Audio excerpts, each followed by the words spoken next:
Students, this is Manish Parik in front of you. बच्चों, हम बात कर रहे थे कोऑर्डिनेशन कंपाउंड्स पर। तो कोऑर्डिनेशन कंपाउंड में ही हम नेक्स्ट टॉपिक पे आज बात करेंगे। बच्चों, आज का जो हमारा टॉपिक है वो है बेटा वर्नर थ्योरी। आज जो हम टॉपिक पढ़ना है बेटा वो कौन सा पढ़ना है? वर्नर थ्योरी पढ़नी है। तो बेटा वर्नर थ्योरी की अगर मैं बात करूं तो समझो पहले, हाँ जी सबको good morning, good morning. Werner theory, आ जाइए सभी, आ जाओ बेटा लाइव क्लास में फटाफट से। हाँ जी, वर्नर थ्योरी की अगर मैं बात करूं बच्चों, तो वर्नर थ्योरी क्या थी? सबसे पहले बताओ, ये पहली वो थ्योरी थी बच्चों जो किसी कोऑर्डिनेशन कंपाउंड से रिलेटेड थी। कोऑर्डिनेशन कंपाउंड के बारे में दी जाने वाली पहली थ्योरी थी, वो अल्फ्रेड वर्नर ने दी थी बेटा। इसलिए इसको हम क्या बोलते हैं? इसको हम बोलते हैं वर्नर थ्योरी। जो साइंटिस्ट थे ना वर्नर, उन्होंने ये दी थी, इसलिए इसको हम क्या बोलते हैं? वर्नर थ्योरी बोलते हैं। इसके बाद तो काफी सारी थ्योरीज आ गई, जैसे वीबीटी थ्योरी भी हम इस चैप्टर में पढ़ेंगे। हम इस चैप्टर में सीएफटी थ्योरी भी पढ़ेंगे। ऐसे कई सारी थ्योरीज हम पढ़ने वाले हैं, लेकिन जो पहली थ्योरी थी जो किसी कोऑर्डिनेशन कंपाउंड के बारे में दी गई थी, वो कौन सी थी? वर्नर थ्योरी थी। और बड़ा बेसिक से तरीके से बेटा इन्होंने क्या किया था? बड़े बेसिक से तरीके से कोऑर्डिनेशन कंपाउंड को डिस्क्राइब किया था, ठीक है ना। और ये बहुत बड़ी बात थी जो कोऑर्डिनेशन कंपाउंड के बारे में इन्होंने बताई थी, बेसिक जो जानकारी दी थी, क्योंकि उसके बाद ही coordination compound, bonding, coordinate bond, इसके बारे में हम आगे स्टडी कर पाए थे। ओके, तो देखते हैं अपने इसमें क्या क्या था। तो सबसे पहले मैं आपको क्या बताता हूँ, इसके पोस्टुलेट्स बताता हूँ बच्चों कि पोस्टुलेट्स क्या क्या है हमारे पास वर्नर थ्योरी में। तो पहला पोस्टुलेट है बेटा, वर्नर ने क्या बताया हमें? वर्नर ने बताया कि भाई आपकी जो भी कोऑर्डिनेशन कंपाउंड होगा, उसके पास जो मेटल होगा ना बच्चों, उसकी दो वैलेंसीज होगी। कितनी वैलेंसीज होगी? दो। पहली वैलेंसी होती है बच्चों हमारे पास कौन सी? प्राइमरी। पहली वैलेंसी होती है प्राइमरी, और दूसरी वैलेंसी कौन सी होती है? सेकेंडरी वैलेंसी होती है। तो पहली वैलेंसी कौन सी थी बच्चों? Primary valency. एक वैलेंसी थी, कौन सी थी? Primary valency. और दूसरी वैलेंसी कौन सी है? Secondary valency. तो इस तरीके से एक कोऑर्डिनेशन कंपाउंड में जो मेटल एटम होता है उसके पास दो वैलेंसीज होती हैं। एक होती है बच्चों प्राइमरी वैलेंसी, और दूसरी होती है सेकेंडरी वैलेंसी, ठीक है। इसके पोस्टुलेट्स भी इतने साथ साथ ही देखते चलेंगे किस किस तरीके से यहाँ पे बात हुई थी। तो सबसे पहला पोस्टुलेट था बच्चों हमारे पास क्या? The central metal atom possesses two type of valencies, first primary valency and the second secondary valency। एक मेटल एटम के पास में कितनी वैलेंसीज होंगी? दो वैलेंसीज होंगी। एक कौन सी होगी? प्राइमरी वैलेंसी, और दूसरी क्या होगी? Secondary valency. अब बेसिक डिफरेंस क्या है? क्या होती है प्राइमरी वैलेंसी, क्या होती है सेकेंडरी वैलेंसी? तो देखो, सेकंड है primary valency denoted oxidation state of the metal ion in the complex and are always satisfied by the negative ion. ध्यान देना बेटा, जो हमारे पास प्राइमरी वैलेंसी है वो किसके लिए रिस्पॉन्सिबल होगी? वो रिस्पॉन्सिबल होगी बेटा किसके लिए? ऑक्सीडेशन स्टेट के लिए। यानी कि जो हमारी कोऑर्डिनेशन कंपाउंड की ऑक्सीडेशन स्टेट आ रही है ना, वो किसकी वजह से आ रही है? अरे ये लाइन कहां से आ गई? गाय नहीं रही। हाँ, हाँ जी। तो जो हमारा प्राइमरी वैलेंसी किसको रिप्रेजेंट करेगी? प्राइमरी वैलेंसी रिप्रेजेंट करेगी बेटा आपकी किसको? ऑक्सीडेशन स्टेट को। किसको रिप्रेजेंट करेगी? ऑक्सीडेशन स्टेट को। यानी कि अगर हमारे पास क्या हो गया, अगर हमारे किसी भी मेटल, जो हमारा सेंट्रल मेटल एटम है, उसकी प्राइमरी वैलेंसी फॉर एग्जांपल 3 है। प्राइमरी वैलेंसी कितनी है? 3 है। दैट मींस उसकी ऑक्सीडेशन स्टेट कितनी हो जाएगी? 3 हो जाएगी। या मैं कहूं कि ऑक्सीडेशन स्टेट 3 है तो उसकी प्राइमरी वैलेंसी कितनी हो जाएगी? 3 हो जाएगी। जैसे एक एग्जांपल लेते हैं अपने, CO, NH3, 6 और Cl3, ठीक है। ये मैंने एक एग्जांपल लिया। अब हमें इसका ऑक्सीडेशन स्टेट निकालना है। ऑक्सीडेशन स्टेट कोबाल्ट का मैंने मान लिया X। NH3 का आप लोग बताइए, NH3 पे चार्ज कितना होता है? मैंने आपको वो कहा था कि टेबल वो आपको थोड़ा सा याद करनी पड़ेगी। तो बताइए NH3 पे चार्ज कितना होता है? पॉजिटिव होता है, नेगेटिव होता है, न्यूट्रल होता है, नेगेटिव होता है, तो कितना होता है? ठीक है, बताइए। हाँ जी, NH3 पे चार्ज बताइए फटाफट से। Zero charge, very good, zero charge होता है। और क्लोरीन पे कितना होता है? -3 equals to zero. X equals to क्या आ गया? +3 आ गया। तो यहाँ पे कोबाल्ट की ऑक्सीडेशन स्टेट हमें +3 मिल गई, और इसी से हमें पता चल गया कि कोबाल्ट की प्राइमरी वैलेंसी भी कितनी है बेटा?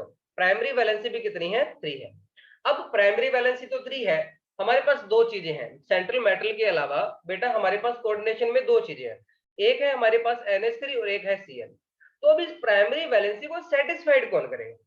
मतलब प्राइमरी वैलेंस के साथ कौन अटैच्ड होगा, NH3 अटैच्ड होगा या क्लोरीन अटैच्ड होगा। तो ये हमें पोस्टुलेट में बताया है कि जो हमारी प्राइमरी वैलेंसी होती है बेटा, उसको सेटिस्फाइड कौन करता है, उसको सेटिस्फाइड करता है हमारा negative ions. Negative ions satisfied करेंगे, दैट मींस यहाँ पे कौन सेटिस्फाइड करेगा, क्लोरीन सेटिस्फाइड करेंगे। और देखो इस कंपाउंड में हमारे पास क्लोरीन है 3। देखिए इसमें क्या है हमारे पास, primary valencies denote oxidation state of the metal ion in the complex and are always satisfied by the negative ions. तो ये बात हमेशा याद रखना बच्चों कि प्राइमरी वैलेंसी कौन सेटिस्फाइड करेगा, नेगेटिव आयन सेटिस्फाइड करेगा। और अब मुझे किसी कोऑर्डिनेशन कंपाउंड में प्राइमरी वैलेंसी निकालनी है तो मैं उसका क्या निकालूंगा, सेंट्रल मेटल एटम का क्या निकालूंगा बच्चों, ऑक्सीडेशन स्टेट निकाल लूंगा। तो इस नेक्स्ट जो एक कंपाउंड था हमारे पास CuNH3 वाला, तो इसमें हमें पता चल गया इसकी जो प्राइमरी वैलेंसी है वो 3 है। और सेटिस्फाइड कौन करेगा, क्योंकि NH3 तो क्या है बेटा हमारे पास, न्यूट्रल है, तो सेटिस्फाइड कौन करेगा, क्लोरीन करेगा। तो हमारे पास प्राइमरी वैलेंसी सेटिस्फाइड कौन कर रहा है, क्लोराइड आयन कर रहा है। क्लियर हुआ क्या, इतना क्लियर हुआ क्या बच्चों, बताओ फटाफट से, ये चीज क्लियर हुई, यस नो बोलिए बच्चों। प्राइमरी वैलेंसी के रिगार्डिंग देखा, मैं कोई भी कोऑर्डिनेशन कंपाउंड दूं, मैं पूछूं प्राइमरी वैलेंसी क्या है, तो सिंपली आपको क्या करना है, उसका ऑक्सीडेशन स्टेट निकाल देना बेटा। जो उसका ऑक्सीडेशन स्टेट आएगा मेटल आयन का, वही हमारी क्या हो जाएगी, प्राइमरी वैलेंसी हो जाएगी। और सेटिस्फाइड कौन करेगा, ऑलवेज नेगेटिव चार्ज करेगा, जो भी नेगेटिव आयन होंगे वो हमारी प्राइमरी वैलेंसी को क्या करेंगे, सेटिस्फाइड करेंगे। क्लियर हुआ बेटा ये, हाँ जी यस नो बोलिए फटाफट से। इसके बाद एग्जाम्पल करेंगे, एग्जाम्पल से और अच्छे से समझ में आएगा बेटा में ना, पहले पोस्टुलेट्स में कर लेते हैं। थर्ड देखिए, secondary valencies correspond to the coordination number of the metal ion in the complex.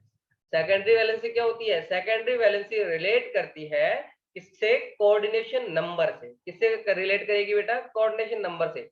यानी कि जो कोऑर्डिनेशन नंबर हुआ मेरे पास सेंट्रल मेटल एटम का, वही क्या हो जाएगा हमारा, वही हो जाएगा बेटा क्या, सेकेंडरी वैलेंसी। जैसे देखिए यहाँ पे दोबारा से बात करते हैं, इसी कंपाउंड की बात करता हूं मैं, CONH3 6Cl3। तो यहाँ पे क्या बेटा, इसका कोऑर्डिनेशन नंबर हमें दिख रहा है।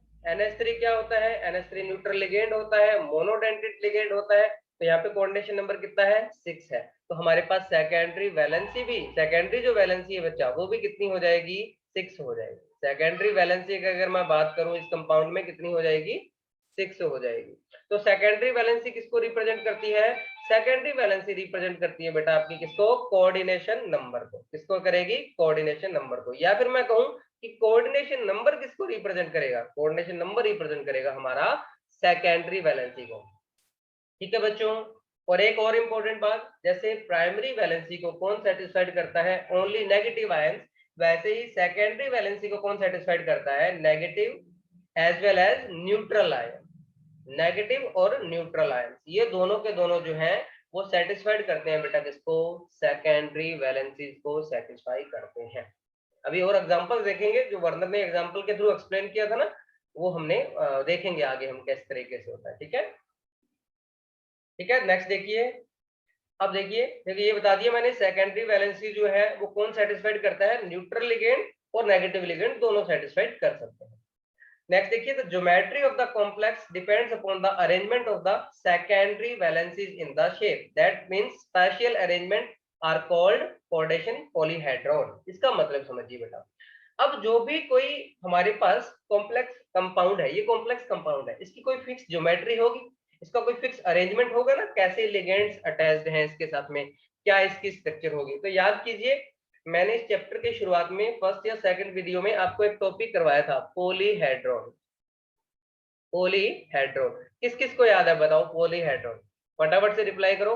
पॉलीहेड्रॉन किस किस को याद है, सर मुझे याद है पॉलीहेड्रॉन में क्या था, याद है क्या पॉलीहेड्रॉन वाला टॉपिक, हमने करा था फर्स्ट वीडियो में करा था कि सेकंड वीडियो में करा था, सेकंड वीडियो में करा था आई थिंक। पॉलीहेड्रॉन क्या होते हैं, हाँ जी बताइए बच्चों, यस फटाफट से रिप्लाई कीजिए। पॉलीहेड्रॉन किस किस को याद है क्या था, हाँ कुछ को याद है कुछ को याद नहीं है। तो पॉलीहेड्रॉन याद कीजिए बेटा, मैंने बताया था कि कोऑर्डिनेशन नंबर के अकॉर्डिंग क्या होती है, ज्योमेट्री असाइन होती है, ज्योमेट्री अरेंज होती है। जैसे मैंने आपको बताया था कि कोऑर्डिनेशन नंबर अगर किसी सेंट्रल मेटल एटम का 6 है, तो उसकी ज्योमेट्री कैसी होगी, उसकी ज्योमेट्री होगी ऑक्टाहेड्रल। कैसी ज्योमेट्री होगी, ऑक्टाहेड्रल। तो किस तरीके से अरेंज होगा, ये metal atom central metal atom हो जाएगा, यहाँ पे हमारे पास 4 लिगेंड तो क्या होंगे, प्लेन में होंगे इस तरीके से, ठीक है, 4 लिगेंड तो क्या होंगे, प्लेन में होंगे, और 2 लिगेंड क्या होंगे, आउट ऑफ द प्लेन होंगे, इस तरीके से। याद है क्या, इस तरीके से बताया था ऑक्टाहेड्रल स्ट्रक्चर। फिर मैंने बताया था कोऑर्डिनेशन नंबर 4 होता है, तो 2 पॉसिबिलिटी है, या तो वो स्क्वायर प्लेनर होगा या फिर वो क्या होगा, टेट्राहेड्रल होगा। टेट्राहेड्रल हमने कुछ इस तरीके से किया था, भूल गए रे तुम तो हर बात। ऐसे स्क्वायर प्लेनर इस तरीके से पढ़ते हैं बेटा अपने, ठीक है। तो हमने यहाँ पे नेक्स्ट पॉइंट क्या पढ़ा है, नेक्स्ट पोस्टुलेट क्या पढ़ा है कि जो हमारा ज्योमेट्री है ना, देखो नेक्स्ट पोस्टुलेट क्या है कि ज्योमेट्री जो है, the geometry of the complex depend upon the arrangement of the secondary valency. क्योंकि सेकेंडरी वैलेंसी क्या है, हमारा कोऑर्डिनेशन नंबर है बच्चों। जैसे जैसे सेकेंडरी वैलेंसी अरेंज होगी वैसे ही हमारी क्या होगी, स्ट्रक्चर होगी, ज्योमेट्री होगी किसकी, कोऑर्डिनेशन कंपाउंड की। ये हम डिस्कस कर ही चुके हैं कि 4 होगा तो क्या उसकी ज्योमेट्री होगी, है ना। और हमारे पास अगर मैं बात करूं कि 6 होगा तो उसकी क्या ज्योमेट्री होगी, 5 होगा तो क्या ज्योमेट्री होगी। अगर वो आपको याद नहीं है तो बेटा पॉलीहेड्रोन वाला लिंक मैं ऊपर दे दूंगा, जहां पे पॉलीहेड्रोन के रिगार्डिंग हम बात की थी, वो पॉलीहेड्रोन वाला जो आपका वीडियो है वो अच्छे से देखिए। यहाँ पे लिखा है negative ion satisfied the primary valency, on the other hand a negative ion और neutral molecule satisfy secondary valency. कि सेकेंडरी वैलेंसी को कौन सेटिस्फाइड करेगा, नेगेटिव आयन भी कर सकता है और न्यूट्रल मॉलिक्यूल भी कर सकता है, ठीक है। ये इसके सिंपल पोस्टुलेट थे। अब हम चलते हैं इसके एग्जांपल्स पे कि कैसे एग्जांपल दिए, किस तरीके से एक्सप्लेन किया। तो सबसे पहले हम एक कॉम्प्लेक्स की बात करते हैं। हमारे पास ये कॉम्प्लेक्स था बच्चों, COCl3.6NH3, ये कॉम्प्लेक्स था, ठीक है। अब इस कॉम्प्लेक्स को क्या किया गया, सबसे पहले आयनाइज किया गया। कैसे आयनाइज किया गया, इसको सॉल्यूशन में डाला गया, वाटर में डाला गया। तो जैसे इसको वाटर में डाला, यहाँ पे लिखो, तो कौन सा आ गया, यहाँ पे लिखो आप Cl3, यहाँ पे लिखो 3Cl-, ठीक है।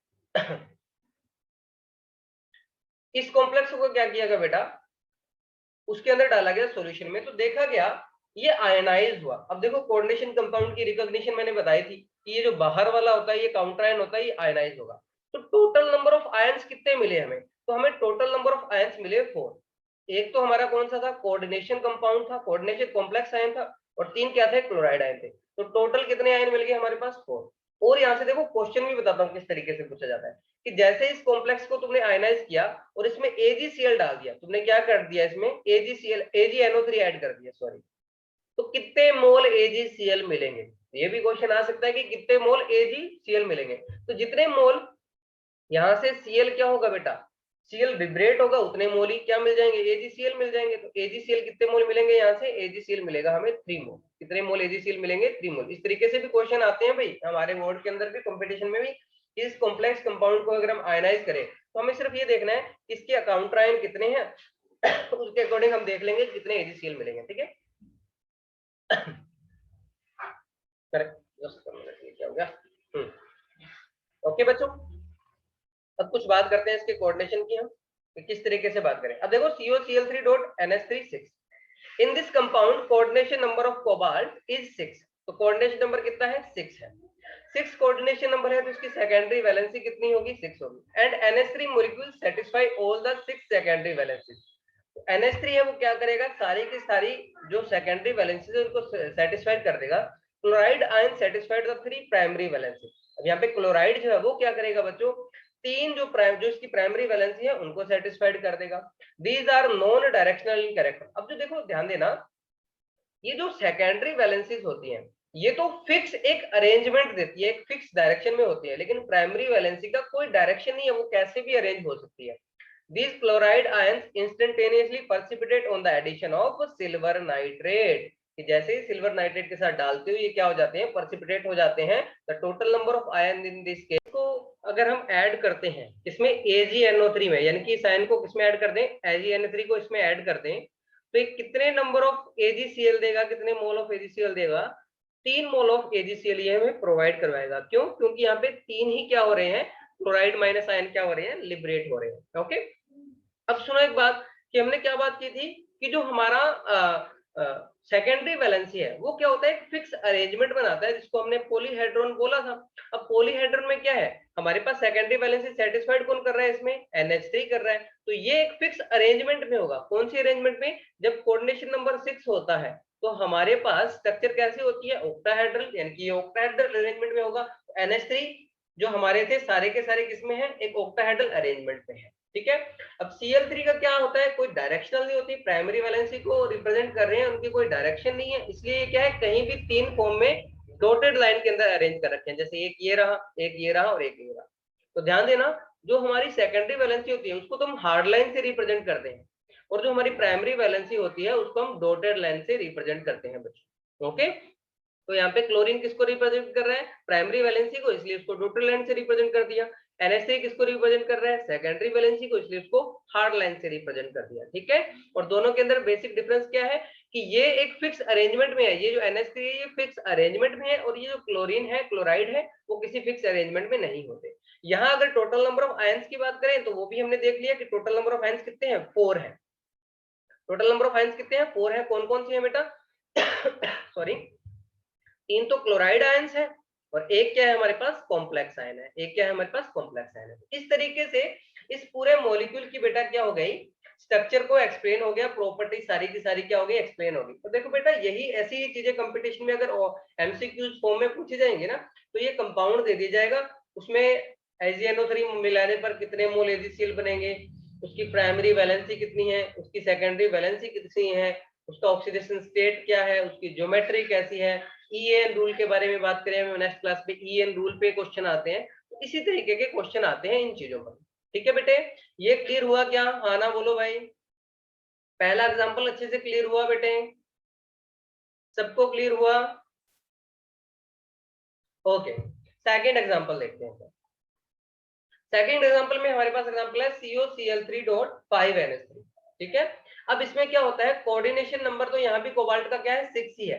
कोऑर्डिनेशन नंबर कितना है, 6 है बेटा यहाँ पे। ठीक है, जस्ट अ मिनट, इसको पहले रब कर देते हैं अपने आइटम्स को। कोऑर्डिनेशन नंबर क्या है यहाँ पे, 6 है। तो यानी कि सेकेंडरी वैलेंसी तो कितनी हो गई, 6 हो गई। प्राइमरी वैलेंसी कितनी है, प्राइमरी वैलेंसी देख लेते हैं हम इस कंपाउंड से। हमारे पास कंपाउंड क्या है, ये है COCl NH3 5Cl2। तो यहाँ पे कोबाल्ट X, Cl होता है -1, अमोनिया होता है 0 और क्लोरीन होता है -2 equals to 0। X equals to क्या आ गया, +3। दैट मींस प्राइमरी वैलेंसी तो अभी भी कितनी है, 3 ही है। तो अब प्राइमरी वैलेंसी सेटिस्फाइड कौन करेगा, सबसे पहले नेगेटिव आयन इसके अंदर है, यस 3 नेगेटिव आयन है, तो तीनों नेगेटिव आयन इसकी प्राइमरी वैलेंसी को सेटिस्फाइड कर देंगे। लेकिन सेकेंडरी वैलेंसी इसकी 6 है, और अमोनिया कितने हैं हमारे पास, एमीन हमारे पास है 5 ही। तो 5 एमीन्स तो हमने अरेंज कर दिए, 1 2 3 4 5। एक क्लोराइड जो है, अब ये देखो, ये जो क्लोराइड है ये प्राइमरी वैलेंसी को भी सेटिस्फाइड करेगा बच्चों, और सेकेंडरी वैलेंसी को भी क्या करेगा, सेटिस्फाइड करेगा। तो प्राइमरी वैलेंसी को सेटिस्फाइड करता है इसलिए डॉटेड लाइन से रिप्रेजेंट कर रखा है, सेकेंडरी वैलेंसी को सेटिस्फाइड करेगा इसलिए इसको हार्ड लाइन से रिप्रेजेंट कर रखा है। अब नंबर ऑफ आयंस की बात करें तो इसमें देखो अरेंजमेंट कैसे है, अरेंजमेंट कुछ इस तरीके से है, COCl NH3 5Cl2। जैसे इसको हम आयनाइज करेंगे तो 2 Cl- और ये कॉम्प्लेक्स आयन में टूट जाएगा, तो टोटल नंबर ऑफ आयंस कितने हो जाएंगे यहाँ पे, टोटल नंबर ऑफ आयंस हो जाएंगे बच्चों 3 यहाँ पे। फिर इसमें ऐसे ही आपसे पूछा जाए कि AgNO3 मिलाने पर कितने मोल AgCl मिलेगा, तो जितने मोल क्लोराइड आयन पर लिबरेट होंगे उतने मोल ही AgCl प्रेसिपिटेटेड होगा। तो कितने मोल होंगे, 2 मोल AgCl हमें मिलेगा। क्लियर हुई बात बेटा ये, हाँ जी क्लियर हुई। अब देखो ये दोनों क्लोराइड तो क्या है, प्योरली डॉटेड लाइन से रिप्रेजेंट है, दैट मींस ये आयनाइजेबल है। लेकिन ये क्लोराइड क्या है, हार्ड लाइन से as well as dotted line से रिप्रेजेंट है, तो हार्ड लाइन होने की वजह से ये आयनाइजेबल नहीं है। तो 2 ही क्लोराइड क्या है हमारे पास, लिबरेट हो सकते हैं। क्लियर हुई बात बेटे ये एग्जाम्पल क्लियर हुआ क्या भाई, सेकंड एग्जाम्पल अच्छे से क्लियर हुआ। अब देखो बेटा, इस अब हमें पता है ये हमारे कौन से पोर्शन में है, ये सेकंड पोर्शन में है, तो इस पे हमारे पास क्या आना है, सब्जेक्टिव टॉपिक पूछ सकते हैं। तो सब्जेक्टिव टॉपिक में आपको कोई एक एग्जांपल देंगे तो उसमें क्या हो सकता है, सीधा एक एग्जांपल दे देंगे, इसको बोलेंगे कोऑर्डिनेशन वर्नर थ्योरी के अकॉर्डिंग एक्सप्लेन करो। तो ये सारी चीजें हमें बतानी पड़ेगी, क्या प्राइमरी वैलेंसी, क्या सेकेंडरी वैलेंसी, क्या इसकी ज्योमेट्री है, क्या ये कितने आयन ये लिबरेट करता है, कितने मोल ये AgCl देता है, ये 4-5 चीजें हैं। ठीक है बेटे, थ्योरी में सारा लिख भी रखा है मैंने, this chloride ion exhibit dual behaviour as primary valency as well as secondary valency. ठीक है, नेक्स्ट थर्ड एग्जांपल देखते हैं इसका। थर्ड एग्जांपल में देखिए COCl3.4NH3। अब COCl3.4NH3 में वही कोऑर्डिनेशन कंपाउंड, तो इसका कोऑर्डिनेशन नंबर तो 6 ही होगा, 6 होगा, दैट मींस सेकेंडरी वैलेंसी कितनी होगी, 6 होगी। प्राइमरी वैलेंसी इसमें देख लेते हैं, निकाल लेते हैं बेटा हम प्राइमरी वैलेंसी इसकी कितनी होती है। तो प्राइमरी वैलेंसी निकालते हैं। कोबाल्ट क्या है X, क्लोराइड, एक क्लोराइड पर -1 चार्ज, दो क्लोराइड पे -2 चार्ज, NH3 पे 0 चार्ज, और ये क्लोरीन बाहर है तो इसमें -3 चार्ज। इक्वल टू कितना हो जाएगा हमारे पास X -3, तो x इक्वल टू +3 हो जाएगा। x इक्वल टू कितना हो जाएगा, +3 हो जाएगा बेटा। तो 3 प्राइमरी वैलेंसी है। प्राइमरी वैलेंसी को सेटिस्फाइड कौन करता है, नेगेटिव आयन। तो नेगेटिव आयन हमारे पास क्लोरीन है, तो ये तीनों क्या करेंगे, प्राइमरी वैलेंसी को सेटिस्फाइड करेंगे। लेकिन सेकेंडरी वैलेंसी इसकी है 6, लेकिन सेकेंडरी वैलेंसी 6 होने के बाद हमारे पास NH3 कितने हैं, 4 ही है, तो 4 NH3 तो हमने सेकेंडरी वैलेंसी के फॉर्म में लगा दिए। बाकी 2 सेकेंडरी वैलेंसी कैसे पूरी होगी, ये क्लोराइड सेकेंडरी वैलेंसी करेगा। यानी कि देखो प्रीवियस एग्जांपल के अंदर यहाँ पे तो सिर्फ एक क्लोराइड था जो सेकेंडरी और प्राइमरी वैलेंसी दोनों की फॉर्म में यूज हो रहा था। यहाँ पे हमारे पास क्या है, 2 क्लोराइड आयन्स हैं जो secondary as well as primary की फॉर्म में क्या होंगे, यूज होंगे। तो यहाँ पे आपसे पूछा जाए नंबर ऑफ आयंस कितने होंगे, तो ये क्लोराइड आयनाइजेबल है तो ये बाहर निकल गया, ये पूरा पूरा कॉम्प्लेक्स आ गया। ठीक है, पूरा कॉम्प्लेक्स आ गया, तो कितने नंबर ऑफ आयंस हो गए, टोटल नंबर ऑफ आयंस हो गए 2। अब इसमें AgNO3 मिलाया जाए तो कितने मोल AgCl का प्रेसिपिटेट मिलेगा, तो क्लोराइड एक ही है तो एक ही मोल का क्या मिलेगा बेटा, प्रेसिपिटेट मिलेगा। आई बात समझ में, तो इसको पूरा देख लो। In this compound 2 chloride ion exhibit the dual behavior of satisfying both primary and secondary valencies. This compound gives a precipitate with silver nitrate corresponding to chloride, only one chloride ion, and the total number of ions in this case is 2. Hence we can formulate it as this. इसको हम इस तरीके से formulate कर सकते हैं। बात समझ में आई क्या, क्लियर हुआ सबको भाई, यस नो बोलिए, फटाफट से बताइए बेटा, क्लियर हुआ क्या।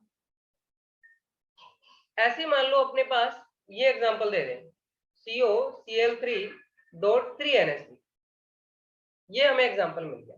तो इसमें देखो सेकेंडरी वैलेंसी प्राइमरी वैलेंसी की बात करें, सेकेंडरी वैलेंसी तो कोबाल्ट की स्टेट में क्या होती है, 6 ही होती है बेटा। ठीक है, 6 होती है, दैट मींस कोऑर्डिनेशन नंबर कितना होगा, 6 होगा। अब इसके अंदर अगर प्राइमरी वैलेंसी की बात करें तो ये कुछ इस तरीके से अरेंज होता है। सेकेंडरी वैलेंसी हमें कितनी करनी है, 6 करनी है, सॉरी 6 करनी है। तो 6 करने के लिए 3 तो क्या है, NH3 है, और 3 क्या है, क्लोरीन है। तो यानी कि सेकेंडरी वैलेंसी 3 तो NH3 से सेटिस्फाइड हो जाएंगी और 3 क्लोरीन से। प्राइमरी वैलेंसी की बात करें तो कोबाल्ट X है, क्लोरीन पे -3, +0 = 0, X = +3, तो ऑक्सीडेशन नंबर कितना आ गया, +3 आ गया। तो प्राइमरी वैलेंसी कितनी है, 3 है। Primary valency 3, secondary valency 6। Arrange कैसे करेंगे, देखो ये कोबाल्ट लिखा हमने, पहले 3 NH3 है, तीनों NH3 को कैसे भी अरेंज कर दो, कुछ इस तरीके से अरेंज कर दिया। मान लीजिए मैंने ये प्योर सेकेंडरी वैलेंसी थी, इनको हार्ड लाइन से रिप्रेजेंट किया। अब देखो Cl3 है, ये प्राइमरी भी वैलेंसी को रिप्रेजेंट करते हैं और सेकेंडरी वैलेंसी को भी रिप्रेजेंट करते हैं। तो सेकेंडरी वैलेंसी के लिए मेरे को क्या करना पड़ेगा, हार्ड लाइन से रिप्रेजेंट करने का पड़ेगा, Cl, Cl और Cl। और ये सेकेंडरी वैलेंसी को भी रिप्रेजेंट करते हैं तो मैं डॉटेड लाइन से भी रिप्रेजेंट कर दूंगा, डॉटेड लाइन से भी रिप्रेजेंट कर दिया।